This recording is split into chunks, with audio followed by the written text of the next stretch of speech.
Nous voilà au terme d'un mandat de 6 ans que nous avions souhaité utile pour l'Ain et ses habitants. Et je crois pouvoir dire que notre groupe, mes collègues Mireille Louis, Guy Larmangeat, moi-même, que ce groupe a contribué de manière constructive à l'action du département tout au long de ces années. Nous nous sommes toujours souvenus que 40% des électeurs de l'Ain avaient fait confiance aux candidats de notre bannière en 2015 et que nous avions la responsabilité de porter leur parole. Nous avions, il est vrai, je crois, posé des jalons dans le mandat précédent. Et d'ailleurs, le souvenir de ces années passées à défendre le département, si je l'avais un peu oublié, m'est revenu en vous entendant récemment exhumer lors d'un temps presse ce dossier ancien des emprunts toxiques. Cette histoire, je dois dire, c'est un peu celle de Bonaparte au pont d'Arcole. Et vous me permettrez de filer, en effet, je cherche mon terme, la métaphore napoléonienne en cette période de bicentenaire. Celui qui brandit l'étendard de la victoire au centre du tableau n'est pas présent en vérité, puisque ce jour-là, il est tombé dans la vase. Mais les propagandistes du régime, on dirait aujourd'hui les communicants, se sont empressés de travestir la réalité.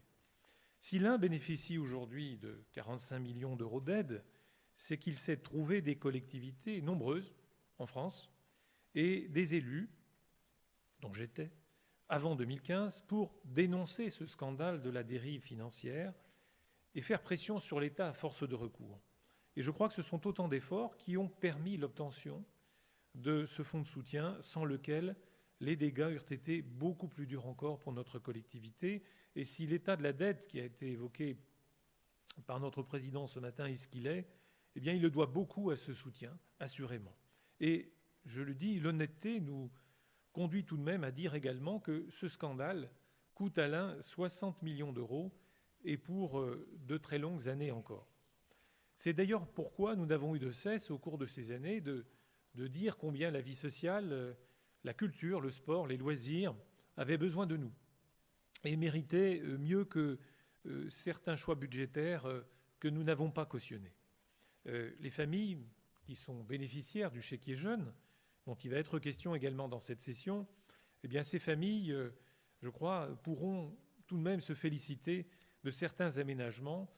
Nous avons d'ailleurs régulièrement interpellé sur le sujet en 2018, en 2019, en 2020.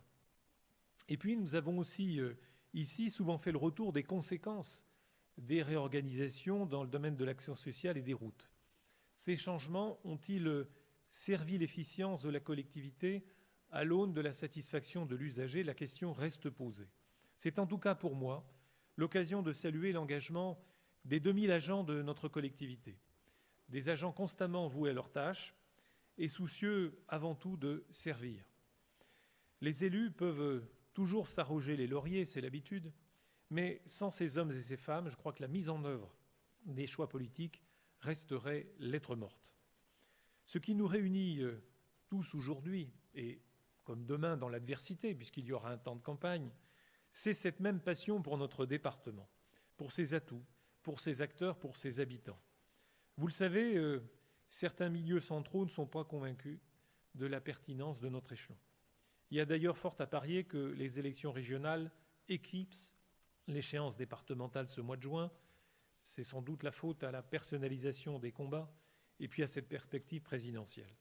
Moi, disons-le tout net, nous sortons d'un mandat qui a vu la collectivité prise en étau. C'est l'étau financier déjà.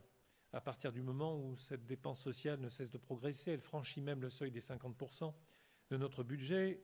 Et puis, cette dépense qui n'est pas justement compensée, elle est en plus soumise à ce pacte de Cahors et à son plafond de verre des 1,2%. Je crois qu'au moment où tous les totems financiers tombent les uns après les autres pour faire face à la crise sanitaire, les 3% de déficit, les 60% d'endettement de l'État, eh bien, il y a, à mon sens, quelque chose d'un peu surréaliste à vouloir maintenir un tel garrot à l'échelon local. D'ailleurs, de la même manière, le dépeçage fiscal de notre collectivité jusqu'à la disparition du dernier impôt cette année, je crois que tout cela nous renvoie aux pires heures de la centralisation. Voilà des combats, en tout cas, communs à mener. J'allais dire, pour peu que les élus locaux qui accèdent et qui gouvernent à Paris n'oublient pas d'où ils viennent. Ce serait d'ailleurs un beau débat présidentiel à conduire, dans la mesure où il n'y a pas de réforme réussie aujourd'hui en France sans les collectivités locales. Alors nous savons, je crois, au terme de ce mandat aussi, nos capacités et nos limites. À mi-mandat, j'avais dit comment l'investissement de notre collectivité ne retrouverait pas son niveau d'avant-crise. Et je parlais d'une autre crise, celle financière, celle-là de la décennie précédente. Je crois que nous en sommes là, et l'investissement de ces années n'aura pas dépassé celui des précédentes. L'occasion de dire qu'il nous faut désormais cibler nos choix et répondre à l'urgence écologique. Je crois que la crise que nous vivons, elle nous rappelle évidemment quelque chose que nous avions oublié. Et à l'heure du bilan, il est peut-être de bon ton de se la remémorer et de faire preuve d'humilité. C'est notre extrême fragilité face aux bouleversements climatiques qui opèrent et auxquels il va falloir faire face. Je crois que c'est l'adaptation de notre habitat qu'il va falloir penser. C'est la mobilité qu'il va falloir revisiter. Et puis aussi notre modèle agricole, parce qu'au-delà des épisodes de sécheresse dont il a été question dans cette Assemblée au fil des années, ce sont d'autres catastrophes. Nous l'avons vu récemment avec la question du gel. Tout cela vient détruire et réduire à néant les efforts de la profession. Je crois que si l'un veut encore peser dans ce domaine, il nous faut répondre à la question écologique et climatique.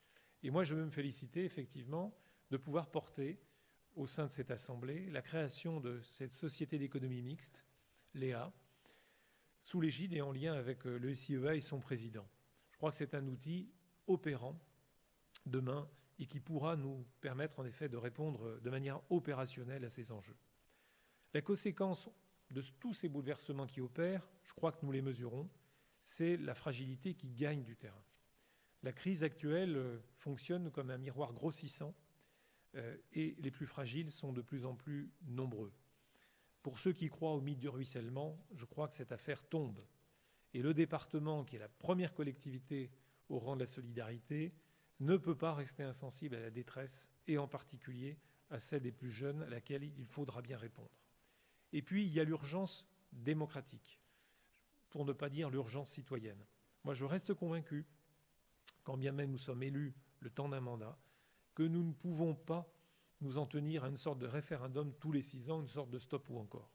La démocratie intermittente ne fonctionne plus, et c'est tellement vrai que de scrutin en scrutin, de moins en moins d'électeurs se sentent concernés, et l'échéance de juin devrait malheureusement le confirmer. Alors vous me diriez peut-être qu'au fond, cela traduit une confiance aveugle de tous ceux qui s'abstiennent. Bien, nous savons que ce n'est pas le cas. Voilà encore un débat que nous avons porté ici et qui reste pleinement ouvert. À l'occasion, en tout cas, de cette ultime session, moi je veux saluer l'excellente tenue de nos échanges, le respect mutuel qui a toujours présidé à nos débats sous les 2 présidences qui se sont succédées. Je crois que cela tient beaucoup à ce que nous sommes. Cela tient beaucoup à notre attachement local et à l'intérêt que nous portons tous au moindre recoin des pays de l'Ain. Je crois que la diversité des territoires, elle fait aussi la richesse de cette Assemblée. Monsieur le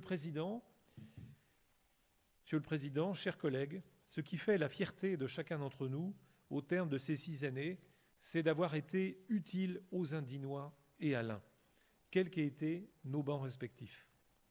Et puisse, si j'avais un vœu à formuler, puisse ce sentiment de fierté perdurer en chacun de ceux qui, demain, auront la responsabilité et l'honneur de siéger au sein de cette Assemblée. Merci, Monsieur Greffet.